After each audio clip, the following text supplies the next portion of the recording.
Narito po kami sa Magpupunggo Pilar, kung saan makikita ninyo ang natural na pool. Napakalinis, napakaganda, at may kalaliman din.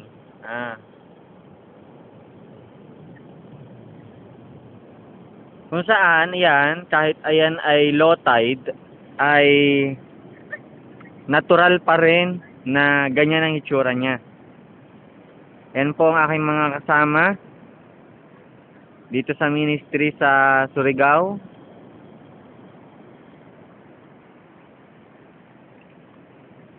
At yung makikita niyo yung dagat na yan, ayan na ang Pacific Ocean.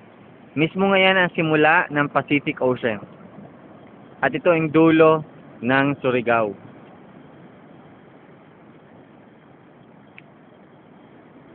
Yan ang isang malaking bato na animoy nakalutang lamang sa dagat. At ito po ang isla ng Magpupunggo Pilar.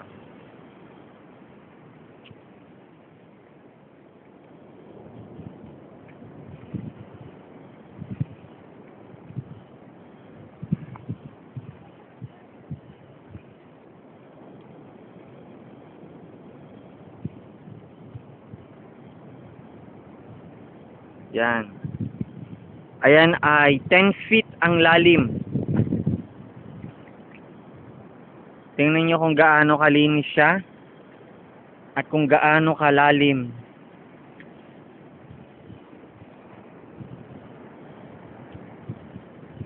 Or mas mataas pa sa 10 feet, almost 20 feet to, na napapaligiran ng bato. At ako ngayon inakatuntong sa bato. Yan, meron siyang malalaking mga bato. At mangilan-ngilan pa ngayon ang naliligo dahil nasa katanghalian ngayon. Maaring sila ay nagpapahinga.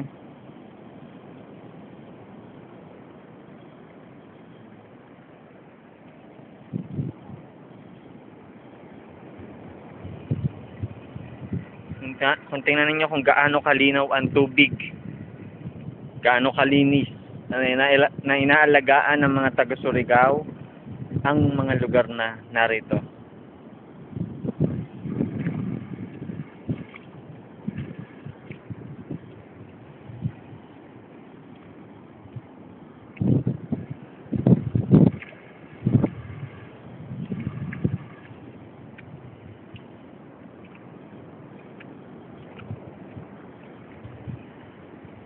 Oh, so malalim talaga. Hindi lamang pala 20 feet, almost 30 ito o nasa 40 pa.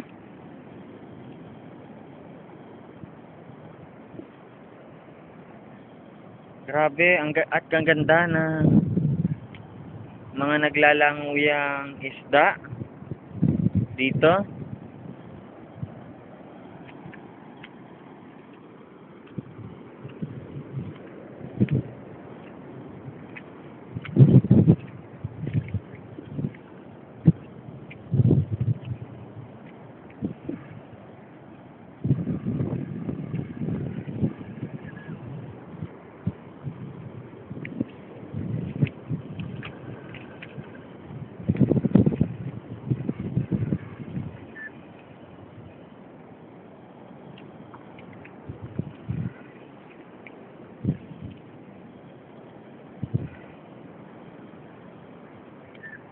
Yan, unti-unti nang lumalakas ng alon. At baka mag-high tide na dito mamaya lang.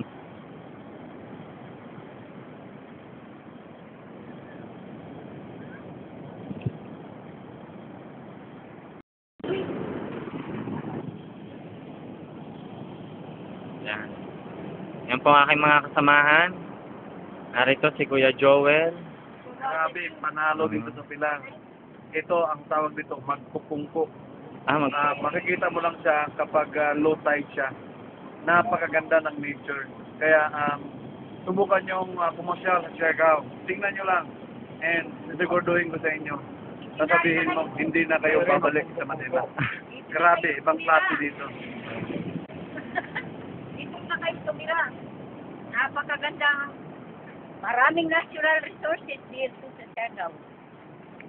Siargao, Gym of the Pacific. Lupit. Ito, dito nagkaroon ng international fishing competition.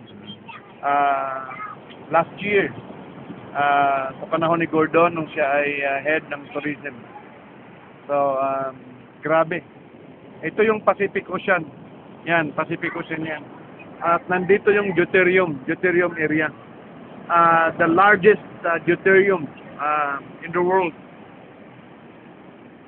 Walang sinabi ang Saudi Arabia, Kuwait, no? So, Bahrain, dito sa source na nandito sa atin sa Pilipinas. Kaya subukan nyo lang. No? Pumasyal kayo sa Siargao, no? Ang lugar na pinagpala ng natural.